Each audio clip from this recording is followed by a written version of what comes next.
YouTube, what's up? If you're new here, my name is Danny James, and in today's tutorial I'm going to be showing you how to create this paper texture effect, which is kind of quote-unquote Judge Bufford's signature style. I kind of find it really fancy and appealing, and I've also seen it in most of his music videos. And I'm also doing this because I recently did how to edit music videos like Judge Bufford. A lot of you guys are really liking that video, so make sure to also watch that video in case you haven't. There's a lot of gems from it.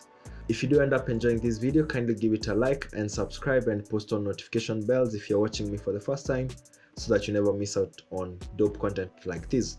First off, what you need are old paper textures, so just go on your browser and look for old paper textures. I'll also link down below the ones that I'll be using. Old crumpled paper texture.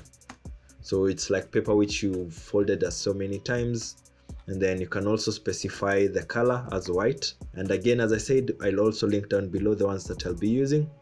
And just from observation, I've seen that George ties these up with some old film overlays, the ones that look like this. You can follow this channel, Think Make Push.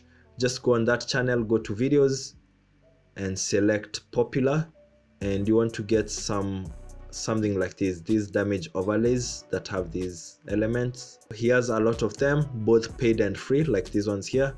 Very free and really usable. So these are the only resources that you need to pull off this look. Okay, now inside of Premiere we already have our assets ready to use. Make sure you have your old paper texture here, and then you can have these Super 8 films, these old damage overlays, the ones that have these elements right here. And I also have this one from the same channel that I just showed you about. And there's this other one here. I'll also link it down below so that you can also find it easily. So it's something that you can use to pull off this look. And for this look, you usually want to aim for clips that have more highlights than shadows.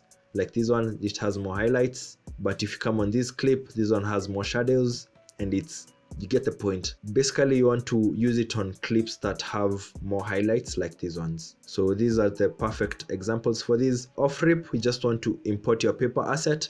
So here is my paper. Put simply, go to the beginning of this clip. Let me first change the label color. Go to the beginning of that old paper texture, hold shift and your right arrow key once so that it goes 5 frames. And then you can take your razor tool and cut that. And then go again 5 more frames and cut it, and then you can delete the rest. So on the second frame, just go to your effect controls and you can rotate it so that it's upside down. You can flip it vertically like that. It gets to jump from the first one to the second one. And that's basically the movement that you want to replicate by selecting your clips and then Alt drag to create a duplicate. So you can make as many duplicates as you want.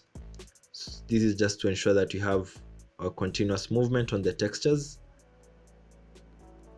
So this looks like an animated paper texture, which is the look that you want.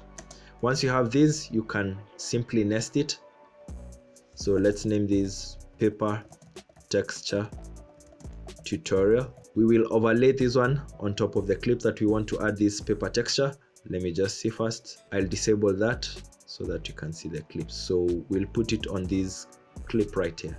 Okay, so I'll make a cut right there and make sure I also have another cut right at the end of that clip. And I'll bring my paper texture right here. I will press 1 to enable it.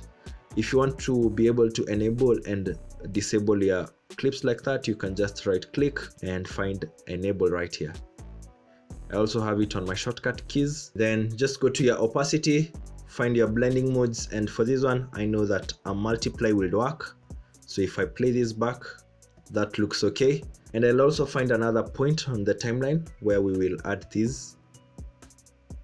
So I'll make a cut and another cut right there. I'll hold Alt to duplicate these, and then I can extend the duration right here. So you can see the different looks that you can get with these. Depending on your clip, you can play around with the blending mode. As for this one, I know that if we try these other ones, probably the darker color, this one has a good look. Okay, and it's up to you to just experiment and see what works best with you. Next, we need to add our overlays, that ones that we just imported. So I'll just drag this one here. Okay, I'll cut it up to here.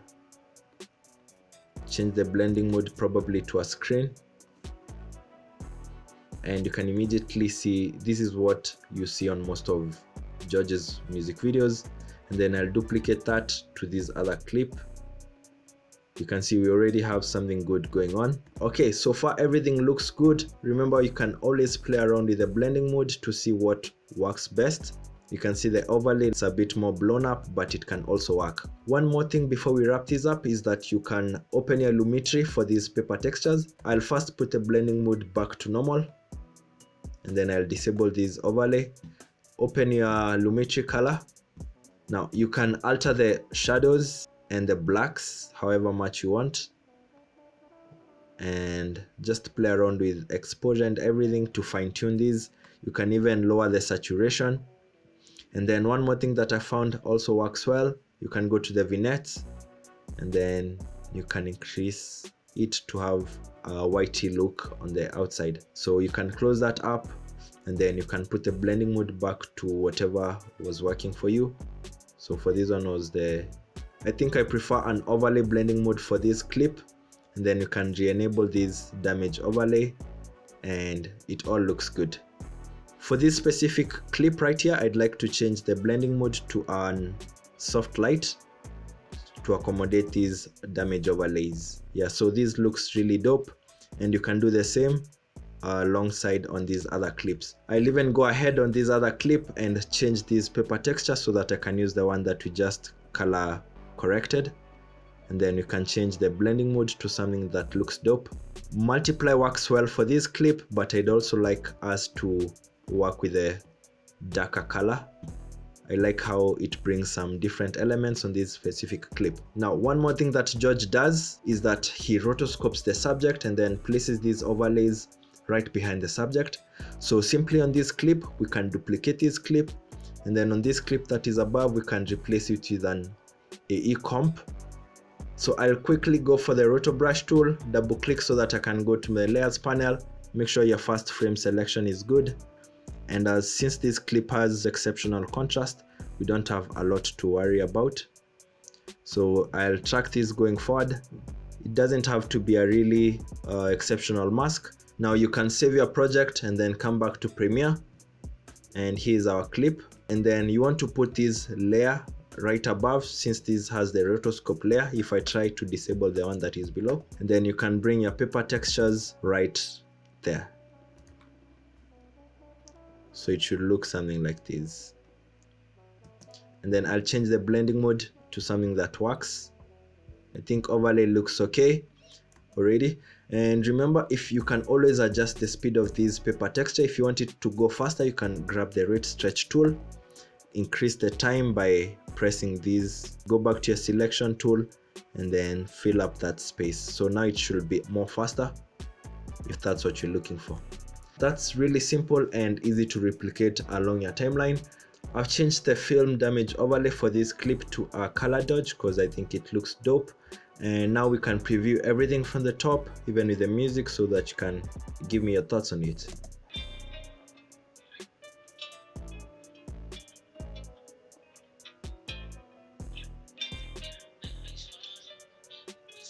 Yeah, so that's basically it. And also for the rotoed layer, it looks as dope. However, for this one, I feel like it's a bit choppy, so I would change the blending mode for this to something a bit more comfortable. Probably the linear burn would work best, but it's up to you to play around and see what works for you.